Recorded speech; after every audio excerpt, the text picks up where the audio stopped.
Hello student, कैसे हैं आप सभी। आई होप आप सब बहुत अच्छे हैं और अपनी पढ़ाई भी अच्छे से कर रहे हैं।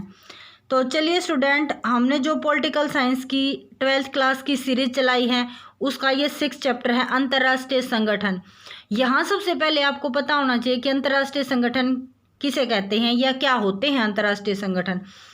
अंतर्राष्ट्रीय संगठन ऐसे संगठनों को कहा जाता है जो किसी एक देश के लिए नहीं बल्कि संपूर्ण विश्व के लिए काम करते हैं।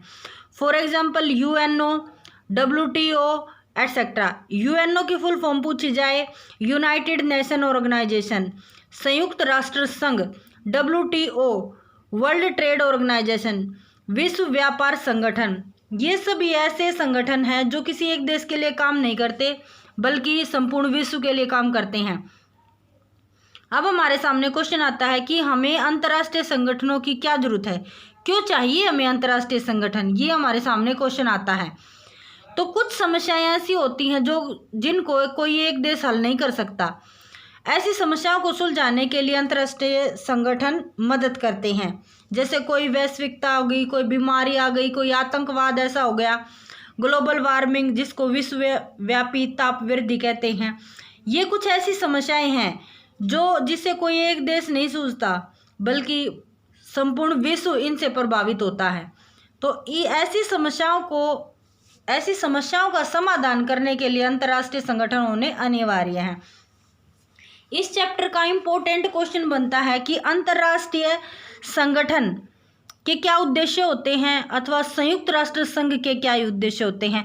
क्वेश्चन चाहे अंतर्राष्ट्रीय संगठन के उद्देश्य पूछा जाए या यूएनओ यानी यूनाइटेड नेशन ऑर्गेनाइजेशन या हिंदी में कहें संयुक्त राष्ट्र संघ, इसके उद्देश्य पूछे जाए तो आप दोनों में ये पॉइंट डाल सकते हैं। तो इसमें देखिए, अंतर्राष्ट्रीय झगड़ों को रोकने में, अंतर्राष्ट्रीय झगड़े जितने भी होते हैं उनको रोकने में अंतर्राष्ट्रीय संगठन मदद करते हैं।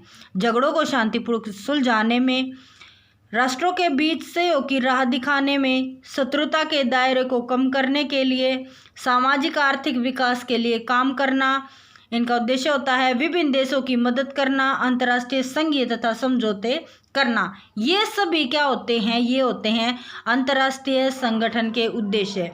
यही पॉइंट आप जो संयुक्त राष्ट्र संघ है उसके उद्देश्य में भी डाल सकते हैं।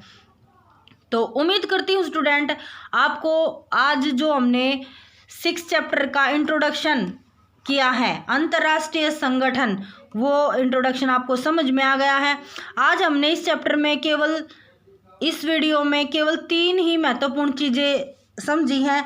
अंतर्राष्ट्रीय संगठन क्या होते हैं, हमें अंतर्राष्ट्रीय संगठन की क्या आवश्यकता होती है, और जो लास्ट पॉइंट था आज का हमारा वो था अंतर्राष्ट्रीय संगठन के क्या उद्देश्य होते हैं, या यूं कह लो कि यूएनओ के क्या उद्देश्य हैं। तो मिलते हैं अपनी नेक्स्ट वीडियो में नेक्स्ट टॉपिक के साथ। Thank you very much.